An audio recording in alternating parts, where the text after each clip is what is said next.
Hello my dear drama lovers, welcome back to M drama glimpse. இந்த week நம்ம பார்த்துக்கிட்டு இருக்க அந்த கான்ட்ராக்ட் கேர்ள் ஃப்ரெண்ட் அப்படிங்கிற டிராமாவோட பார்ட் 4 தான் இந்த வீடியோ நம்ம பார்க்க போறோம். இதுக்கு முந்தின உள்ள பார்ட்ஸ் பார்க்காதவங்களுக்கு கீழே டிஸ்கிரிப்ஷன்ல லிங்க் கொடுத்துருக்கேன், மறக்காம செக் பண்ணிக்கோங்க. இந்த டிராமாவோட எல்லா எபிசோடும் கரெக்டாக நோட்டிஃபை ஆனா மறக்காம என் சேனல் சப்ஸ்கிரைப் பண்ணிருங்க. இன்ஸ்டாகிராம்ல ஃபாலோ பண்ணதவங்க ஃபாலோ பண்ணிக்கோங்க. ஸோ வாங்க கைஸ், நம்ம இன்னைக்கு கதைக்குள்ள போகலாம். நேத்து கடைசியா நம்ம ஹீரோ நீ என் கூடயே வந்து என் வீட்லயே இரு அப்படிங்கிற மாதிரி நம்ம ஹீரோயின் கிட்ட சொல்லிருப்பானா. இதை கேட்டோன்னு இப்ப நம்ம ஹீரோயின் கடுப்பாயிருவா. இவனுக்கு வேற வேலையே இல்லை, ஏதான்னு சொல்லி நான் டார்ச்சர் பண்ணணும் அப்படின்ட்டு அந்த கிளினிக் விட்டு வெளியே போவாளா. இப்ப நம்ம ஹீரோவும் பின்னாடியே ஃபாலோ பண்ணிட்டு போய் உனக்கு என்ன பிரச்சனை, என் கூட தங்கலாம்ல அப்படிங்கிற மாதிரி கேட்பான். அதுக்கு நம்ம ஹீரோயின் சரி என்னதுக்கு உன் கூட வந்து வாழ சொல்ற அப்படிங்கிற மாதிரி கேட்பாளா. அதுக்கு நம்ம ஹீரோ அப்படியே கேஷுவலா இல்ல எனக்கு தோணுச்சு வேற ஒண்ணும் இல்ல அப்படிங்கிற மாதிரி சொல்லிடுவான். இதை கேட்டு நம்ம ஹீரோனுக்கு இன்னும் கடுப்பாகி ஆமால நீ தானே கான்ட்ராக்டோட பாஸ், நீ என்ன சொன்னாலும் நான் செய்யணும் அப்படித்தானே, அதுக்கு எந்த காரணமும் இருக்க கூடாது, நான் கண்மூடித்தனமா நீ சொல்றதை கேட்டுட்டு எல்லாத்தையும் செய்யணும் அப்படிங்கிற மாதிரி அவ கோவமா கத்திக்கிட்டு இருப்பா. அது மட்டும் இல்லாம நம்ம ஹீரோயின் எக்ஸ்ட்ரா ஒரு விஷயத்தை சேர்த்து சொல்லுவா. நான் யார் கூடயான்ட்டு லிவ்இன்ல இருக்கணும்னா அதை நான் உண்மையில லவ் பண்ற பையன் கூட தான் இருக்கணும், ஃபேக்கான பாய் ஃப்ரெண்ட் கூட இல்ல அப்படிங்கிற மாதிரி சொல்லிட்டு போயிருவா.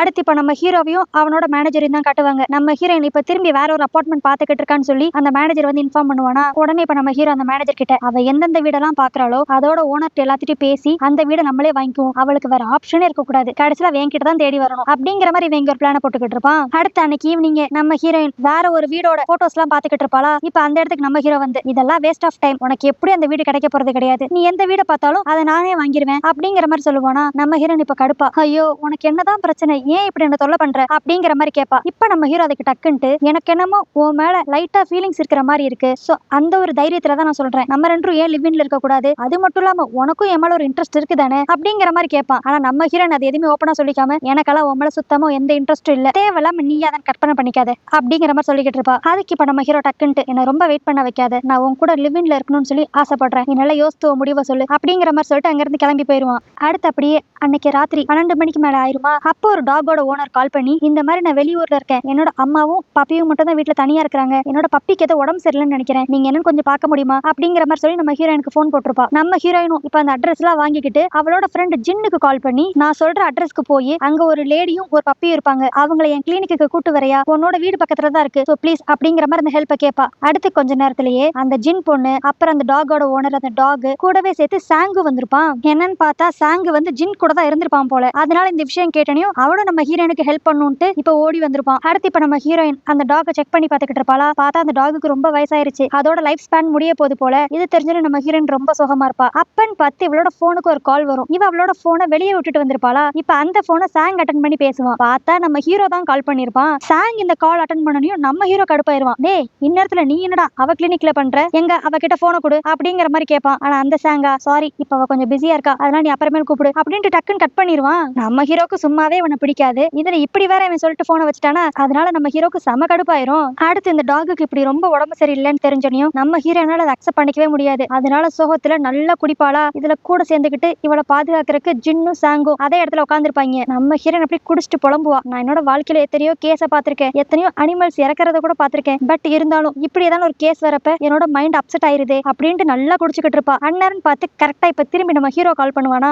பட் இந்த டைம் ஜின் அந்த கால் அட்டன் பண்ணுவா. அவ அட்டன் பண்ணி நம்ம ஹீரோ கிட்ட எல்லாத்தையும் சொல்லிடுவா போல. அடுத்து இப்ப நம்ம ஹீரோ அந்த இடத்துக்கு வந்து பாப்பான். பார்த்தா நம்ம ஹீரோயின் செமையா குடிச்சு மட்டையார நிலைமையில இருப்பா. இதை பார்த்துட்டு நம்ம ஹீரோ அப்படியே சாங்க தான் பிடிச்சி திட்டுவான். ஏண்டா தடிமாடு மாதிரி வளர்ந்துருக்கே, இவ்வளவு குடிக்கிறாளே, அவளை தடுத்திருக்கலாம்ல அப்படிங்கிற மாதிரி திட்டிக்கிட்டு இருப்பான். அப்பதான் அந்த ஜின் பொண்ணு சொல்லுவா, ஐயோ நாங்க எவ்வளவோ தடுக்க பார்த்தோம், அவ தான் ரொம்ப மைண்ட் அப்செட்டா இருக்குன்னு சொல்லி குடிச்சுக்கிட்டே இருக்கா, நீங்களே இனிமேல் அவளை ஹேண்டில் பண்ணிக்கோங்க அப்படிங்கிற மாதிரி சொல்லிடுவா. உடனே இப்ப நம்ம ஹீரோனை பார்த்து சரி அதான் குடிச்சிட்டல வா வீட்டுக்கு போலாம் அப்படிங்கிற மாதிரி கூப்பிடுவான். ஆனால் நம்ம ஹீரோன் இன்னொரு ரெண்டு ரவுண்டு மட்டும் அடிச்சுக்கிறேனே அப்படிங்கிற மாதிரி கேட்டுக்கிட்டு இருப்பா. உடனே நம்ம ஹீரோ இது வேலைக்காகாது அப்படின்ட்டு அலைக்கா அவளை தூக்கிட்டு அந்த இடத்த விட்டு நகண்டு போயிருவானா. இது வந்து நம்ம சாங்குக்கு லைட்டா கடுப்பேத்தும். அடுத்து இப்ப நம்ம ஹீரோயின் அப்படியே முதுகுல சமுந்துட்டு தான் போய்கிட்டு இருப்பானா. நம்ம ஹீரோயின் ஃபுல் போதையில இருக்கிறனால தன்னை தூக்கிட்டு போறது யாருன்னு கூட தெரியாம ஏ சாங் என்ன உன் ஸ்ட்ரக்சர் இப்ப கொஞ்சம் ஃபிட் ஆன மாதிரி இருக்கே அப்படின்ட்டு நம்ம ஹீரோ தொட்டு தொட்டு பேசிக்கிட்டு இருப்பா. ஆனா இதுல நம்ம ஹீரோ செமையா கடுப்பாயிருவான். நான் உன்னை கஷ்டப்பட்டு தூக்கிட்டு வரேன், நீ சாங்குன்னு அவன் பேரையா சொல்ற அப்படின்ட்டு பொத்துன்னு நடு ரோட்ல கீழே போட்டு விட்டுருவான். இப்போ கீழே விழுந்துக்கு அடுத்துதான் நம்ம ஹீரோனுக்கு நல்லாவே கண்ணு தெரியும். ஓ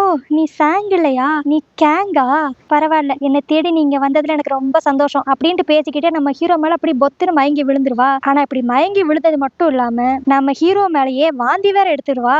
அடுத்து இப்ப நம்ம ஹீரோக்கு வேற வழியே இருக்காது, இவளை அப்படியே தூக்கிட்டு வந்து இவளோட கிளினிக்லயே போட்டுருவானா. அங்க பார்த்தா நம்ம ஹீரோயின் நல்லா மட்டையாயிட்டு நடந்தது எதுவுமே தெரியாம நல்லா தூங்கிக்கிட்டு இருப்பா. இவளை பார்த்து நம்ம ஹீரோ அப்படியே நீ எனக்கு பல டார்ச்சர் கொடுக்குற, பல பிரச்சனை கொடுக்குற, எனக்கு ஒழுங்கா ரெஸ்பெக்ட் கொடுக்க மாட்டேங்கிற, என் மேல எப்ப பார்த்தாலும் எரிஞ்சு விழுகிற. ஆனாலுமே அடுத்து எண்ட் ஆஃப் தி டே நான் உன்னை பாக்குறப்ப எனக்கு ஏதோ ஒரு ஃபீல் உம்மல வருது அப்படிங்கிற மாதிரி தூங்கிக்கிட்டு இருக்க அவன் பேசிக்கிட்டு இருப்பான். அடுத்து அப்படியே இங்க சீன் கட் பண்ணி அடுத்த நாள் காலையில தான் காட்டுவாங்க. இப்ப அப்படியே நம்ம ஹீரோயின் கொஞ்சம் கொஞ்சமா எந்திரிப்பாளா. பக்கத்துல பார்த்தா நம்ம ஹீரோ இருப்பான். இதை பார்த்துட்டு அப்படியே ஸ்மைலிங் ஃபேஸோட எந்திரிக்கிறவ இப்ப டக்குன்ட்டு அவளோட நிலைமைய பார்த்தா அவ டாப் இல்லாம வெறும் இன்னர் மட்டும் தான் போட்டு படுத்திருப்பா. இதை பார்த்துன்னு நம்ம ஹீரோயின் அப்படியே அலறிக்கிட்டு எந்திரிப்பா. இவ கத்தன சத்தம் கேட்டு நம்ம ஹீரோவை ஒரு மாதிரி பதறிட்டு எந்திரிப்பானா. இப்ப அவனை பார்த்து நம்ம ஹீரோயின் டே என்னடா பண்ண, என் ட்ரெஸ் எங்கடா அப்படிங்கிற மாதிரி கொஸ்டின் பண்ணுவா. இதை கேட்டோடனே நம்ம ஹீரோ என்ன மேடம் உங்களோட ட்ரெஸ் எங்கயா, நேத்து நைட் என்ன நினைச்சுங்கிறது மேடம் மறந்துட்டீங்களா அப்படிங்கிற மாதிரி மொட்டையா பேசுவானா. நம்ம ஹீரோயின் ஐயோ ஏதோ தப்பா நடந்துருச்சோ அப்படின்னு நினைச்சு பயந்துருவா. இப்ப அப்படியே பயந்துகிட்டே நேத்து நைட் அப்படி என்னதான் நடந்துச்சு எனக்கு எதுவுமே ஞாபகம் இல்ல, தயவு செஞ்சு சொல்லி தொலையேன் அப்படிங்கிற மாதிரி நம்ம ஹீரோ கிட்ட கேட்டுக்கிட்டு இருப்பா. ஆனா நம்ம ஹீரோ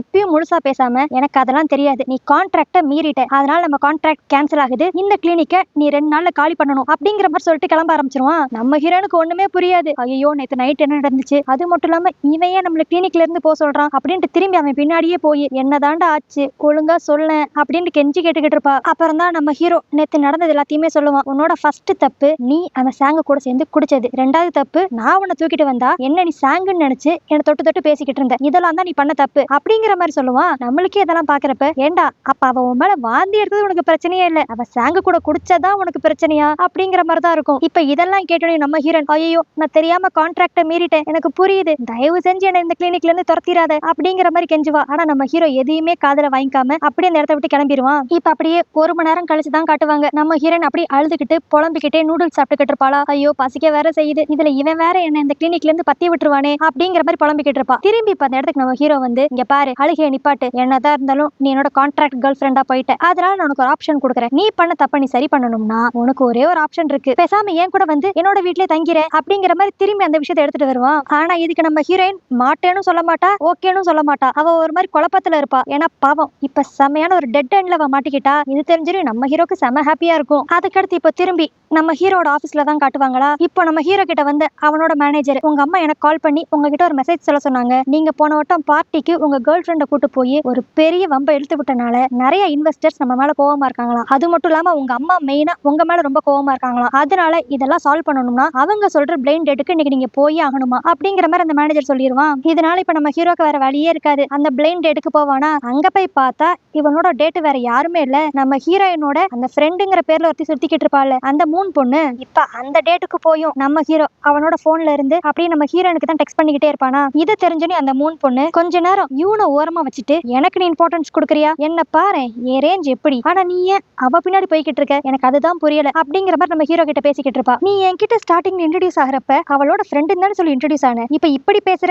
எனக்கு இந்த மாதிரி ஃப்ரெண்ட்ஸுக்கு துரோகம் பண்றவங்க சுத்தமா பிடிக்காது, ஏதோ எங்க அம்மா சொன்னாங்களேன்ட்டு தான் இந்த டேட்டுக்கு வந்தேன், இப்ப வந்துட்டேன் என் வேலை முடிஞ்சிச்சு அப்படின்ட்டு அவன் வாட்டுக்கு இவளை இன்சல்ட் பண்ணிட்டு கிளம்பிக்கிட்டே இருப்பான். இதுவே இன்னொரு பக்கம் ஈவினிங் டைம்ல நம்ம ஹீரோயினை தான் காட்டுவாங்க. அவ அந்த டான்ஸ் ஸ்டுடியோக்கு வந்து இப்ப சாங் கூட டான்ஸ் ஆடிக்கிட்டு இருப்பாளா. இப்ப கரெக்டா அந்த இடத்துக்கு நம்ம ஹீரோ வந்துருவான். அவன் வந்து அப்படியே இவங்க 2 பேருக்கு நடுவில் நின்னுக்கிட்டு டக்குன்ட்டு இப்ப நம்ம ஹீரோயின் கையை பிடிச்சிக்கிட்டு இவன் பக்கம் நிக்க வைப்பானா. இதை பார்த்த சாங் அப்படியே கடுப்பாகி நாங்க தான் டான்ஸ் ஆடிக்கிட்டு இருக்கோம்ல, டான்ஸ் ஆடுறப்ப இருக்க பேசிக் மேனர்ஸே ஒருத்தவங்களோட டான்ஸை இன்னொருத்தவங்க டிஸ்டர்ப் பண்ணக்கூடாது அப்படிங்கிற மாதிரி சொல்லுவானா. ஆனா இது எதையுமே நம்ம ஹீரோ காதலே வாங்கிக்க மாட்டான். நீ என்ன வேணாலும் சொல்லு, இவ ஏன் கேர்ள் ஃப்ரெண்ட், இவ கூட நான் தான் டான்ஸ் ஆடணும் அப்படின்ட்டு இப்ப இவன் நம்ம ஹீரோயின் கூட ரொமான்டிக்கா டான்ஸ் ஆடிக்கிட்டு இருப்பான். சோ இப்படி இவங்க 2 பேரும் டான்ஸ் ஆடுறப்ப நம்ம ஹீரோனோட மைண்டுக்குள்ள நம்ம ஹீரோவை மீட் பண்ணி அவனுக்கு ட்ரீட்மெண்ட் கொடுத்தது, 2 பேரும் கிஸ் பண்ணிக்கிட்டது, இந்த மாதிரி எல்லா மொமெண்ட்ஸும் ஞாபகம் வருமா. சோ இதனாலேயே நம்ம ஹீரோயின் ஒரு மாதிரி டிஸ்டர்ப்டா இருப்பா. இப்ப அடுத்து அப்படியே டான்ஸ் முடிச்சிட்டு 2 பேரும் இவளோட கிளினிக்கே வந்துருவாங்களா. இப்ப இங்க வந்தாலுமே நம்ம ஹீரோ சரிவா பேக் பண்ணு கிளம்புவோம் அப்படிங்கிற மாதிரி தான் சொல்லுவான். அதுக்கு உடனே நம்ம ஹீரோயின் சரி நான் பேக் பண்றேன், பட் அதுக்கு முன்னாடி நான் ஒரு கேள்வி கேட்கறேன், அதுக்கு நீ பதில் சொல்லு, அதை வச்சுதான் நான் டிசைட் பண்ண போறேன் அப்படிங்கிற மாதிரி சொல்லுவா. இப்ப நம்ம ஹீரோயின் என்ன கேள்வி கேட்பானா, ஓகே இப்ப நான் கூட வந்து உன் வீட்லயே வாழ்றேன், பட் ஆனா 3 மாசம் கழிச்சு நம்ம பிரிஞ்சுதான் ஆகணும், அந்த டைம்ல ஓ மனசு மாதிரி என்ன இந்த வீட்டை விட்டு போக கூடாதுன்னு நீ சொன்னா நான் என்ன பண்றது அப்படிங்கிற மாதிரி அவ கேட்பா. அதுக்கு நம்ம ஹீரோ சிரிச்சுக்கிட்டே அப்படிலாம் நடக்காது அப்படிங்கிற மாதிரி கேஷுவலா சொல்லிடுவான். அதுக்கடுத்து இப்ப நம்ம ஹீரோயின் அந்த கொஸ்டினே வேற மாதிரி மாத்தி சரி ஓகே சப்போஸ் நான் உன்னை விட்டு போக கூடாது அப்படின்னு சொல்லி நினைச்சேன்னா என்ன பண்ணுவேன் அப்படிங்கிற மாதிரி கேட்பா. இதை கேட்டோடனே நம்ம ஹீரோட மூஞ்சி ஒரு மாதிரி மாறிடும். அவனுக்கு சந்தோஷப்படுறதா இல்ல கன்ஃபியூஸ் ஆகுறதானே தெரியாது, அந்த மாதிரி தான் முடிச்சுக்கிட்டு இருப்பான். அதுக்கடுத்து இப்ப நம்ம ஹீரோ டக்குன்ட்டு இங்க பாரு அதெல்லாம் ஃபியூச்சர்ல நடக்க போறது, அப்ப என்ன நடக்குங்கிறது நம்ம யாருக்கும் தெளிவா தெரியாது, பட் ஆனா இப்ப எனக்கு உன் கூட ஒரே வீட்டுல ஒன்னா லிவிங்ல இருக்கணும்னு சொல்லி ஆசை, அதுக்கான ஸ்டெப் தான் நான் செய்யறேன், அதே மாதிரி உன் மனசுக்குள்ளேயும் ஒரு தாட்ஸ் இருக்கும், சோ அதுக்கு ஹானஸ்டா நீ இருந்துகிட்டு உன்னோட டெசிஷனை நீ எடு அப்படிங்கிற மாதிரி அவன் சொல்லிடுவானா. அதுக்கடுத்து நம்ம ஹீரோயின் அப்படி சிரிச்சுக்கிட்டே சரி நான் அப்ப என்னோட லக்கேஜ் எல்லாம் பேக் பண்றேன் அப்படிங்கிற மாதிரி சொல்லுவா. இப்ப அதுக்கடுத்து அடுத்த நாள் நம்ம ஹீரோயின் வந்து நம்ம ஹீரோ வீட்டுக்கே வந்துருவாளா. இவளுக்குன்னு சொல்லி நம்ம ஹீரோ அழகா ஒரு ரூம்ல அரேஞ்ச் பண்ணி கொடுத்துருப்பான். நம்ம ஹீரோயின் அப்படியே ஜாலியா அந்த ரூம்ல இருப்பா. அடுத்து அப்படியே அன்னைக்கு நைட்டு தான் காட்டுவாங்க. நம்ம ஹீரோ ஒரு பக்கம் அவனோட ரூம்ல வேலை பார்த்துக்கிட்டு இருப்பான். இன்னொரு பக்கம் நம்ம ஹீரோயின் தூங்கலான்ட்டு நினைப்பா. பட் அப்பன்னு பார்த்து வெளியே செமையா மழை பெஞ்சு நல்லா இடி அடிக்குமா. நம்ம ஹீரோயினுக்கு தான் இடினாவே பயமே. அதனால அவ இப்ப உடனே பயந்துகிட்டு ஐயோ அப்படின்ட்டு அலறிட்டு வெளியே வருவா. இவ கத்துற சத்தம் கேட்டனையும் என்னவோ ஏதோன்னு சொல்லிட்டு நம்ம ஹீரோவும் அவனோட ரூம்ல இருந்து வேகமா வருவான். இப்ப இவனை பார்த்த உடனேயும் நம்ம ஹீரோயின் டக்குன்ட்டு அப்படி குரங்கு மாதிரி ஜம்ப் பண்ணி அவன் இடுப்புல உட்காந்துக்குவா. இதனால நம்ம ஹீரோக்கு செமையா ஷாக் ஆயிரும். என்ன பண்றதுன்னே தெரியாது. இவளை ஹக் பண்ணவும் முடியாது, ஹக் பண்ணாம இருக்கவும் முடியாது. பாவம் பையன் ரொம்ப கஷ்டப்படுவான். அதுக்கடுத்து அவனே ஏமா என்னோட கூருக்கு கொஞ்சம் வலிக்குது இறங்குறியா அப்படிங்கிற மாதிரி சொல்லுவான். அப்புறம் தான் நம்ம ஹீரோனுக்கு ரேடேஸ் ஆகும். ஐயோ நம்ம இவன் மேலதான் ஏறி உட்காந்துருக்கோமா அப்படின்ட்டு இப்ப டக்குன்ட்டு இறங்கிடுவா. அடுத்து அப்படியே அடுத்த நாள் காலையில தான் காட்டுவாங்க. நம்ம ஹீரோ பிரேக்ஃபாஸ்ட்லாம் ரெடி பண்ணி நம்ம ஹீரோயினுக்காக வெயிட் பண்ணிக்கிட்டு இருப்பான். ஆனா நம்ம ஹீரோயின் வந்த மாதிரியே தெரியாதா. என்னன்ட்டு அவ ரூம்ல போய் பார்க்கலான்ட்டு போய் பார்த்தா நம்ம ஹீரோயின் மூஞ்சி ஒரு மாதிரி வீங்கி போய் கிடக்கும். அது மட்டும் இல்லாம வீட்டுக்குள்ள இருக்கிறப்ப கூலிங் கிளாஸ் போட்டு சுத்திக்கிட்டு இருப்பா. என்னன்னு கேட்டா நேத்து நைட்டு இடி அடிச்சதுனால மேடம் ஒழுங்காவே தூங்கலையாம். அதனால ஃபுல்லா டார்க் சர்க்கிள்ஸ் இருக்கு. அதனாலதான் இப்படி இருக்கேன். நான் கொஞ்ச நேரம் ரெஸ்ட் எடுக்கிறேன் அப்படிங்கிற மாதிரி அவ சொல்லுவா. அதுக்கு உடனே நம்ம ஹீரோ என்ன ரெஸ்ட் எடுக்க போறியா, சரி ஓகே உனக்காக நான் நிறைய சமைச்சேன் அதெல்லாம் வேஸ்ட் ஆயிரும் நினைக்கிறேன் அப்படின்ட்டு தான் சொல்லுவான். அடுத்த செகண்ட்லயே நம்ம ஹீரோயின் இப்போ டைனிங் டேபிள் உட்காந்து சாப்பிட்டுக்கிட்டு இருப்பா. சோ நம்ம ஹீரோனுக்கு என்ன நடந்தாலும் பரவாயில்ல, சோறு தான் முக்கியம் அப்படிங்கிற மாதிரி தான் அவ இருக்கா. இப்ப அப்படியே அவ சாப்பிட்டுக்கிட்டு இருக்கப்ப நம்ம ஹீரோ சரி சாப்பாடும் நல்லா இருக்கா, சாப்பிட்டு முடிச்சு கிடத்து துணியெல்லாம் துவைச்சிரு, இந்த வீடெல்லாம் நல்லா கூட்டி விட்டுரு அப்படிங்கிற மாதிரி சொல்லுவான். நம்ம ஹீரோனுக்கு ஒரு மாதிரி ஷாக் ஆயிரும். அதுக்கு உடனே நம்ம ஹீரோ என்ன இங்க ஃப்ரீயா தாங்கலாம்னு நினைச்சியா, அதெல்லாம் கிடையாது, பாதி வேலை நான் பாப்பேன் பாதி வேலை நீ தான் பாக்கணும். சாப்பிட்டு முடிச்சுட்டு நான் சொன்ன வேலையெல்லாம் செஞ்சிரு அப்படிங்கிற மாதிரி நம்ம ஹீரோ சொல்லிடுவான். இதை கேட்டோடனே நம்ம ஹீரோனோட மைண்ட் வாய்ஸ் அட பாவி ஏதோ கேர்ள் ஃப்ரெண்டு மாதிரி கூட வச்சுக்க போறேன்னு நினைச்சா உனக்கு காசே கொடுக்காம ஒரு வேலைக்காரி தேவைப்பட்டிருக்கா, அதுக்கு தான் என்ன இங்க கூட்டு வந்திருக்கியா அப்படிங்கிற மாதிரி அவ மனசுக்குள்ள நினைச்சுக்கிட்டு இருப்பா. அடுத்து இப்ப 2 பேரும் சாப்பிட்டு முடிச்சிருவாங்களா. உடனே நம்ம ஹீரோயின் சரி நீ உன்னோட ரூல்ஸ் சொல்லிட்டேல 50-50 வேலையை நம்ம 2 ஈக்குவலா பாத்துக்கணும், அது எனக்கு ஓகே. அதே மாதிரி நானும் சில ரூல்ஸ் செட் பண்ணுவேன், அது என்னன்னு சொல்றேன் நோட் பண்ணிக்கோ அப்படின்ட்டு அவ இப்ப சில ரூல்ஸ் சொல்லுவா. அதுல ஃபர்ஸ்ட் ரூல்ஸ் நம்ம இந்த வீட்டுக்குள்ள இருக்கிறப்ப எக்காரணத்து கொண்டு பிசிக்கல் கான்டாக்ட் இருக்கவே கூடாது அப்படிங்கிற மாதிரி ஸ்ட்ரிக்டா சொல்லுவாளா. இதை கேட்டு நம்ம ஹீரோக்கு சிரிப்பு தான் வரும். ரூல்ஸ் போட்டதெல்லாம் சரி மேடம், பட் யாரு நேத்து அப்படியே வேகமா ஓடி வந்து என்ன ஹக் பண்ணிக்கிட்டது, நீயே ரூல்ஸ் போட்டு நீயே மீறிக்கிறியா அப்படிங்கிற மாதிரி அவன் கிண்டல் பண்ணிக்கிட்டு இருப்பான். அதுக்கு நம்ம ஹீரோயின் ஒரு மாதிரி வெக்கப்பட்டுக்கிட்டே அது நேத்து நடந்தது, நான் ரூல்ஸ் இன்னைக்கு தானே போடுறேன், சோ இனிமேல இருந்துதான் அது அப்ளிகபிள் அப்படிங்கிற மாதிரி சமாளிச்சுக்கிட்டு இருப்பா. அதுக்கு அடுத்து 2வது ரூல் as usual பாதி பாதி வேலையை ஈக்குவலா செய்யணும். 3வது ரூல் மித்தவங்களோட பிரைவசிக்கு கொஞ்சமா நீ இடம் கொடுக்கணும், எல்லா விஷயத்திலும் வந்து மூக்க நடிக்க கூடாது அப்படிங்கிற மாதிரி இன்டெரக்டா நம்ம ஹீரோவை குத்தி காமிச்சு இந்த 3வது ரூல்ஸ் அவ போட்டுருவா. இவ போட்ட எல்லா ரூல்ஸுக்கும் நம்ம ஹீரோ ஒண்ணுமே சொல்லாம ஓகே அப்படிங்கிற மாதிரி மட்டும் சொல்லிட்டு எனக்கும் அடிஷனலா ஒரு ரூல்ஸ் இருக்கு, அது என்னன்னா நீ இனிமேல் டான்ஸ் கிளாஸ்க்கு போவே கூடாது அப்படிங்கிற மாதிரி சொல்லிடுவான். நம்ம ஹீரோயினும் பதிலுக்கு சண்டை போடுவா, நான் எதுக்கு டான்ஸ் கிளாஸ் போறதுனா நிப்பாட்டணும் அப்படிங்கிற மாதிரி. அதுக்கு நம்ம ஹீரோ நல்லா க்ளோஸா வந்து இங்க பாரு இப்போதைக்கு நீ என்னோட கேர்ள் ஃப்ரெண்டு, நீ இன்னொருத்தவன் கூட ஆடுறதெல்லாம் என்னால பாத்துக்கிட்டு இருக்க முடியாது, சோ அதை உடனடியா நீ நிறுத்தி ஆகணும் அப்படிங்கிற மாதிரி சொல்லிட்டு இப்ப நம்ம ஹீரோயின் அவளோட கிளினிக்ல போய் டிராப் பண்றதுக்காக கார்ல 2 பேரும் ஒன்னா போய்கிட்டு இருப்பாங்க. அடுத்து இப்ப நம்ம ஹீரோ இவள அவளோட கிளினிக் முன்னாடி டிராப் பண்ணிடுவானா. அதுக்கடுத்து நம்ம ஹீரோயின் அப்படியே அவனுக்கு பாய் சொல்லிட்டு உள்ள போலான்ட்டு போவா. இதுவே இன்னொரு பக்கம் நம்ம ஹீரோவும் கரெக்டா அவன் கார் எடுத்துட்டு கிளம்பிடுவான். பட் அன்னாருன்னு பார்த்து கரெக்டா சாங் இந்த கிளினிக்கு வந்து நம்ம ஹீரோயின் கிட்ட பேசிக்கிட்டு இருப்பான். இதை வந்து நம்ம ஹீரோ அவனோட சைட் மிரர்ல பாத்துருவான். உடனே நம்ம ஹீரோக்கு செம பொசசிவ் ஆயிரும். ஐயோ இவன் எங்க பண்றான், பேசாம டக்குன்னு டியூட்டன் எடுத்துடலாமான்னு சொல்லிட்டு பாப்பான். பட் ஆனா அந்த இடத்துல செம டிராபிக்கா இருக்குமா, பாவம் பையனால ஒண்ணுமே பண்ண முடியாது. சரி இப்போதைக்கு உங்களை விடுறேன், ஈவினிங் வந்து வச்சுக்கிறேன் அப்படிங்கிற மாதிரி ரொம்ப கடுப்பா அவன் கார் எடுத்துட்டு போயிருவான். அடுத்து இப்போ கிளினிக்குள்ள சாங்கியும் நம்ம ஹீரோயினையும் தான் காட்டுவாங்களா. இப்ப சாங் அப்படியே நம்ம ஹீரோயினை பார்த்து சிரிச்சுக்கிட்டே வெளியே என்ன அவனுக்கு பாய் சொல்றப்ப உன் ஃபேஸ்ல அவ்வளவு சந்தோஷம், சோ இதுலயே நல்லா தெரியுது உங்க ரிலேஷன்ஷிப் ரொம்ப சூப்பரா போகுது. சரி அதெல்லாம் இருக்கட்டும், நான் எதுக்கு இங்க வந்தேன்னா நான் நெக்ஸ்ட் மந்த் லண்டன் போறேன், அதை சொல்லிட்டு போலாம் தான் வந்தேன் அப்படிங்கிற மாதிரி சொல்லுவான். அதோட அடிஷனலா நான் உங்ககிட்ட இன்னொரு விஷயத்த சொல்லணும், உனக்கு நல்லாவே தெரியும் நான் உன்னை ரொம்ப விரும்பினேன் ஸ்கூல் டைம்ஸ்ல, அது ஸ்கூல் டைம்ஸோட மட்டும் நிக்கல, இப்பயும் நான் விரும்புறேன் தான், பட் ஆனா எனக்கு எந்த சான்ஸும் இல்லைங்கிறது நல்லாவே தெரியும், அதனாலதான் நானும் என்னோட லைஃப்ல அடுத்த ஸ்டெப் எடுக்கலாம்னு சொல்லிட்டு லண்டனுக்கு போறேன் அப்படிங்கிற மாதிரி இவன் இங்க நம்ம ஹீரோயின் கிட்ட சொல்லிக்கிட்டு இருப்பான். அடுத்து இப்ப அப்படியே கொஞ்ச நேரம் கழிச்சு நம்ம ஹீரோ தான் நம்ம ஹீரோயினுக்கு கால் பண்ணுவானா. நம்ம ஹீரோயின் அந்த காலை எடுத்த உடனேயும் நம்ம ஹீரோ அப்படி போட்டு கத்துவான், உனக்கெல்லாம் எத்தனை தடவை சொன்னாலும் அறிவு இல்லையா, அவன் எதுக்கு உன்னை பார்க்க வந்தான் அப்படிங்கிற மாதிரி கத்திக்கிட்டு இருப்பான். நம்ம ஹீரோயினுக்கு அப்படியே கூலா கொஞ்சம் மூச்சு விட்டு பேசுறியா, அவன் நெக்ஸ்ட் மந்த் லண்டன் போறானா அதை சொல்றக்காக வந்தான் அப்படிங்கிற மாதிரி நம்ம ஹீரோயின் சொன்ன உடனே நம்ம ஹீரோ மூஞ்சில பாக்கணுமே அவ்வளவு சந்தோஷம் இருக்கும். அப்பாடா எப்படியோ ஒரு தொல்லை முடிஞ்சிச்சு அப்படிங்கிற அப்படிங்கிற மாதிரி நினைச்சுக்குவோம். அடுத்து அப்படியே அன்னைக்கு நைட்டு நம்ம ஹீரோயின் ஃபர்ஸ்ட் வீட்டுக்கு வந்துருவாளா. சரி அப்படியே வீடெல்லாம் கிளீன் பண்ணுவோம்ட்டு நம்ம ஹீரோட ரூம்குள்ளேயும் போய் கிளீன் பண்ணிக்கிட்டு இருப்பா. கடைசி எல்லாத்தையும் கிளீன் பண்ணி முடிச்சவ நம்ம ஹீரோட ரூம்லயே டயர்டா அப்படியே படுத்துருவா. அதுக்கடுத்து கொஞ்ச நேரம் கழிச்சு நம்ம ஹீரோ அவனோட வேலையெல்லாம் முடிச்சுட்டு இப்ப அவனோட ரூமுக்கு வருவானா. அங்க வந்து பார்த்தா நம்ம ஹீரோயின் அப்படியே அழகா தூங்கிக்கிட்டு இருப்பா. இவ தூங்குறதா நம்ம ஹீரோ எப்ப பார்த்தாலும் சூப்பரா ரசிப்பானே, இப்ப மட்டும் சொல்லவா வேணும். உடனே இப்ப தூங்கிக்கிட்டு இருக்க நம்ம ஹீரோயின் பக்கத்துல போய் லைட்டா அப்படி கண்ணத்தை தொட்டு பாத்துக்கிட்டு இருப்பான். இதனால இப்ப டக்குன்ட்டு நம்ம ஹீரோயின் அப்படி தூக்கத்துல இருந்து முடிச்சிருவாளா. பார்த்தா நம்ம ஹீரோ செமையா க்ளோஸா இருப்பான். இதனால அவளுக்கும் டக்குன்ட்டு என்ன பண்றேன்னு தெரியாது. ஐயோ சாரி, நான் ரூமை கிளீன் பண்ணிக்கிட்டு இருந்தேன், அப்படி இங்கே தூங்கிட்டேன் அப்படின்ட்டு வேமா அந்த ரூம் விட்டு வெளியே ஓடிடுவா. ஒரு பக்கம் நம்ம ஹீரோயினுக்கு அப்படி ஹார்ட் பீட் செம ஃபாஸ்டா இருக்கும். இன்னொரு பக்கம் நம்ம ஹீரோக்கும் அதே மாதிரி தான் ஹார்ட் பீட் செம ஃபாஸ்டா இருக்கும். சோ இதுலயே அவங்க ரெண்டு பேரும் கொஞ்சம் கொஞ்சம் நல்லா புரிஞ்சுக்குவாங்க. இவங்க ரெண்டு பேருமே சொல்லிக்காமலே நல்லா லவ் பண்றாங்க அப்படிங்கிறது அவங்களுக்கு இப்பதான் ரைட்டா தெரிய வருது. அதுக்கடுத்து இப்ப கொஞ்ச நேரம் கழிச்சு நம்ம ஹீரோயினோட ஃப்ரெண்டு ஜின் கால் பண்ணி, ஹே வெட்டினரி டாக்டர்ஸோட பேஜை பாரு, உன்னை பத்தி தான் எல்லாரும் பேசுறாங்க அப்படிங்கிற மாதிரி சொல்லுவாளா. நம்ம ஹீரோயினும் டக்குன்ட்டு அந்த வெப்சைட் ஓபன் பண்ணி பார்த்தா நம்ம ஹீரோயின் கிட்ட கடைசியா வந்த பேஷண்ட் நம்ம ஹீரோயினை பத்தி நல்ல பெருமையா நிறைய கமெண்ட்ஸ் கொடுத்திருப்பா. இதனால இப்ப நம்ம ஹீரோயின் அப்படியே கொஞ்சம் பாப்புலர் ஆக ஆரம்பிச்சிருவாளா. அப்புறம் என்ன, அதுக்கடுத்து எந்த ஒரு டாகுக்கு உடம்பு சரியில்லைனாலுமே எல்லாரும் ஃபர்ஸ்ட் நம்ம ஹீரோயினை தேடி தான் வருவாங்க போல. அந்த அளவுக்கு இப்ப அவ நிறைய டாக செக் பண்ணிக்கிட்டு இருப்பா. இதுல ஏதாவது ஒரு டாகுக்கு ரொம்ப உடம்பு சரியில்லைன்னா அங்கே வச்சு பாத்துக்கிற மாதிரி இருக்குமா. சோ முக்காவாசி நாள் இவ வீட்டுக்கே போகாம இதே கிளினிக்லயே தங்கிருவா. இவ இப்படி பிஸியா இருந்துகிட்டு வீட்டு பக்கமே வராம இருக்கறனால நம்ம ஹீரோக்கு ரொம்ப கஷ்டமா இருக்கும். அது மட்டும் இல்லாம இப்பதான் அவன் ரியலைஸே பண்ண ஆரம்பிப்பான் நம்ம ஹீரோயினை அவன் எந்த அளவுக்கு மிஸ் பண்றான் அப்படிங்கறத. இப்படியே கிட்டத்தட்ட ஒரு வாரம் நம்ம ஹீரோயின் வீட்டு பக்கமே வரமாட்டாளா, அந்த அளவுக்கு பிஸியா இருப்பா. ஆனா நம்ம ஹீரோவா என்னடா இவன் நம்மள பார்க்க வரவே இல்லை அப்படின்ட்டு கடுப்பாயிட்டு இப்ப அவனோட மேனேஜர் கிட்ட தான் போட்டு திட்டிக்கிட்டு இருப்பான். ஏன் இந்த ஊர்லயே அவ மட்டும் தான் வெட்டினரி டாக்டரா, ஏன் எல்லாரும் அவகிட்டே போய் செக் பண்றாங்க, அவளை எல்லாரும் கொஞ்சம் நிம்மதியாவே இருக்க விட மாட்டாங்களா அப்படிங்கிற மாதிரி கத்திக்கிட்டு இருப்பான். ஆக்சுவலி அவளுக்கு வர முக்காவாசி பிரச்சனை இவனால தான் இருக்கும். ஆனா சார் இப்ப இப்படி கத்திக்கிட்டு இருக்காரு. அப்போ அந்த மேனேஜர் டக்குன்னு ஒரு ஐடியா கொடுப்பான். சரி அவங்க தானே பிஸியா இருக்காங்க, உங்களை வந்து பார்க்க முடியல, இப்ப நீங்க ஃப்ரீயா தானே இருக்கீங்க, நீங்க போய் பார்க்கலாமே அப்படிங்கிற மாதிரி ஒரு ஐடியா கொடுப்பான். இப்ப அப்படியே அன்னைக்கு நைட்டு நம்ம ஹீரோனோட கிளினிக்கு தான் போவானா. அங்க பார்த்தா நம்ம ஹீரோயின் எல்லா வேலையும் முடிச்சிட்டு ரொம்ப டயர்டா சோஃபாலே உட்காந்து தூங்க ஆரம்பிச்சிருவா. இவ தூங்குனாவே நம்ம ஹீரோ என்ன பண்ணுவான், ஆட்டோமேட்டிக்கா ரசிக்க ஆரம்பிச்சிருவான். பட் ஆனா திடீர்னு இவன் வந்ததை சென்ஸ் பண்ண நம்ம ஹீரோயின் இப்ப எந்திரிச்சிட்டு, ஓ நீங்க வந்திருக்கீங்களா,